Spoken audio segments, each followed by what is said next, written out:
Imagine a man caught in the ferocity of the waters while trying to cross to the opposite shore. A struggle for survival, adorned with pain and betrayal. I am Robert Winston, and I am in just such a situation.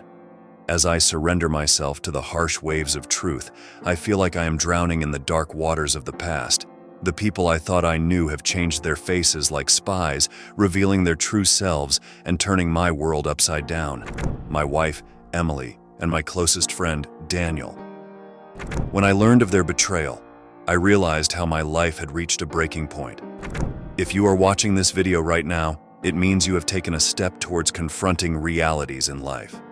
If you don't want to leave room for surprises that could turn your life upside down, subscribe now for more stories that warn you against the worst scenarios that might happen by learning the truths. And don't forget to like this video.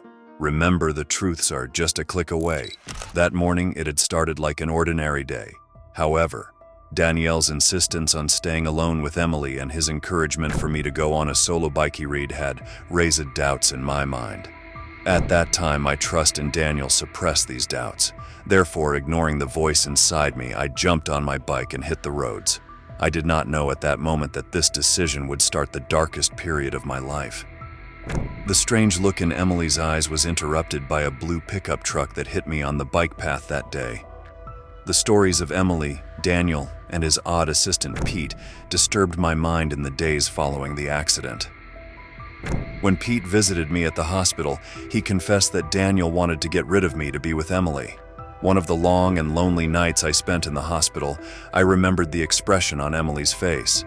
When I had allowed them to stay alone that day, a relief had appeared on her face. Later on, I remembered seeing Emily playing with my bike that morning of the accident. At that time, I had interpreted this action as merely an interest. However, looking back, this was an indication that the accident was not just an accident, and perhaps it had been planned. The feeling of pain and betrayal pushed me to flee the hospital. As I sped up my steps in the hospital corridors, I saw Daniel or Emily's face in every shadow. As I was dragged to an unknown place on the city streets, everything became blurry. The last thing I remember was collapsing on a bench in a park, exhausted. When I opened my eyes, I woke up surrounded by strange faces in a homeless camp. I cannot remember how I got there or the time that had passed. However, everything changed one day. A new friend in the camp, Sarah, helped me lift the foggy veil of my past. With Sarah's support, I began to feel human again.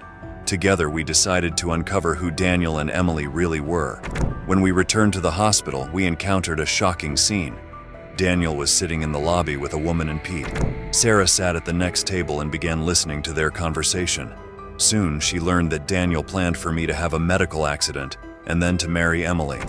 Armed with this information, we approached hospital security. Sarah made a security recording showing Daniel and Pete's faces.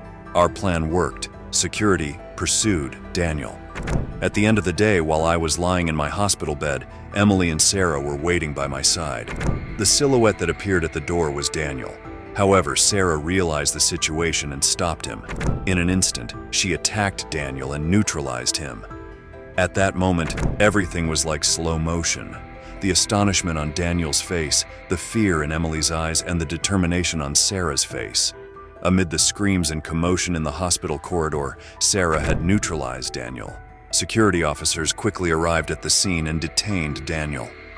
The next day, Emily and I laid everything on the table.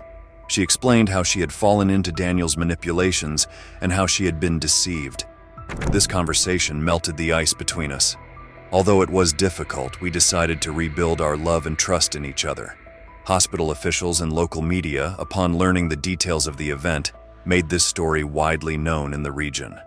Investigations into Daniel and Pete deepened, while Emily and I went through this process together, shoulder to shoulder.